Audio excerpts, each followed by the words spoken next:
అందరికీ రాఖీ పౌర్ణమి శుభాకాంక్షలు అండి. అందరూ బాగున్నారా? అందరూ బాగుండాలని దేవుడిని మనస్ఫూర్తిగా కోరుకుంటున్నాను.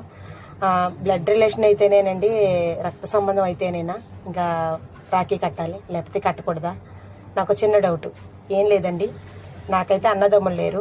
7 ఏళ్ల నుంచి మా తమ్ముడికి కడుతున్నాను. తమ్ముడు అంటే పక్కన ఉంటున్నారు, కానీ అప్పటి నుంచి నాకు రిలేషన్ అలా ఉండిపోయిందండి. నన్ను ఇంట్లో ఒక పెద్ద కూతురులో చూస్తారు వాళ్ళ ఫ్యామిలీ అంతా. ఏదైనా మంచి అయినా చెడ్డైనా నాకు చెప్తారండి ఫోన్ చేసి ప్రతిదీని. అక్క ఇలా చేసుకుందాం అనుకుంటున్నాం, అలా చేసుకుంటున్నాం అండి. నాకు మంచి గౌరవం ఉందండి వాళ్ళ దగ్గర. ఆ బంధం ఇలాగే ఎప్పుడు కలకాలం ఉండాలని నేను కోరుకుంటున్నాను. మా తమ్ముడిని ఎప్పటి నుంచో నేను ఇల్లు కొనుక్కో అని 3 సంవత్సరాల నుంచి కూడా రాఖీ కట్టడం ప్రతిసారి అంటున్నానండి. ఈ సంవత్సరం అయితే నెరవేరిందండి. మీకు అది కూడా చూపిస్తాను. గృహప్రవేశం ఉంది. నాకు చాలా హ్యాపీగా అనిపించిందండి. ముహూర్తం కూడా పెట్టేసుకున్నాడు. ఎంత ఆనందంగా ఉందంటే అంత ఆనందంగా ఉంది. రక్త సంబంధం కన్నా మించిందండి ఈ బంధం నాకు.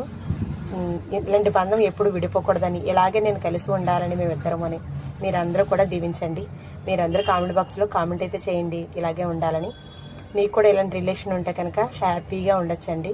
ఇలాంటి బంధం ఎప్పుడు విడదీసుకోకండి. నచ్చితే లైక్ చేయండి.